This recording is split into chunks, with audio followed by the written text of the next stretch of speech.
Well, with over 2 million people in jail, the US has the world's biggest prison population. But some are seeing the inside of a cell because dodgy judges are getting payback from the private sector. RT's Gaine Chichikan reports on those dishing out justice for a fee. 2 Pennsylvania judges have made a killing out of juvenile prisons. Mark Ciavarella and Michael Conahan were convicted of receiving kickbacks for more than $2 million from the developers of several private detention centers.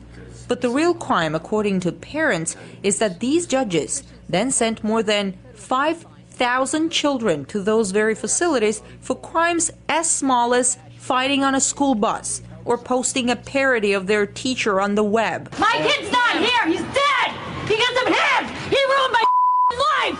Do you remember me? Do you remember my son? An all-star wrestler? He's good, he shot himself in the heart! Sandy Fonzo's 17-year-old son, Edward, was a budding student and sportsman when he was arrested at an underage party. Judge Ciavarella locked him up for 6 months. Shortly after he got out, Edward committed suicide. He never looked into, the whole picture of the kids. Like I said, he lined them up one by one and he sent them away, shackled them, sent them to places that, God knows what went on, and then he throws them back. And how does a kid deal with that? My son just never recovered from it. Eric Stefanski was 12 when Judge Ciavarella sent him to jail for 2 years for scratching his mom's car while joyriding. Or this young man, who as a teenager was locked up for months for throwing a piece of steak at his mom's boyfriend. I really couldn't believe that being accused of something like throwing a steak was all that was needed to be put away.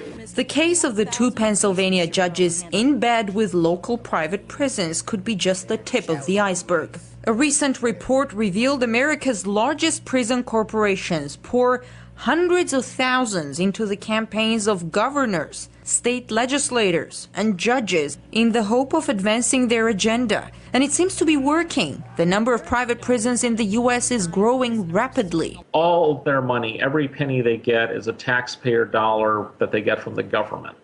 And so what they do is they get the money from the government to house prisoners, then they turn around and spend some of that money by giving it back to the politicians that push the laws and the policies that lead to both more people being incarcerated and more people being incarcerated in private prisons. So it's almost a money laundering of tax dollars. They're making contributions to judges in electoral politics. It's sort of like a closed circuit. You're making contributions to people who are making the laws, and then you're making contributions to people who are enforcing the law. With the number of prisons, up goes the number of prisoners.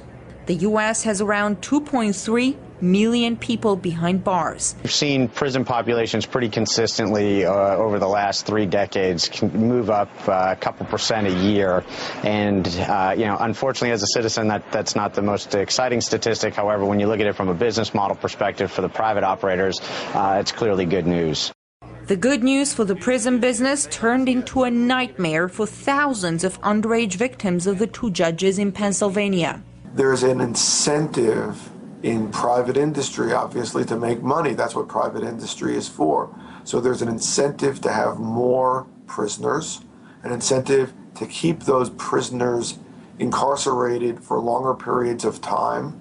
There's really no incentive for rehabilitation. The incentives are reversed. The so-called Cash for Kids case in Pennsylvania showed just how reversed the incentives can be, and raised the question, with judges actually interested in sending people away for longer terms and keeping their benefactors' private prisons full, what justice can one count on? I'm Ganesh Chekan reporting from Washington, RT.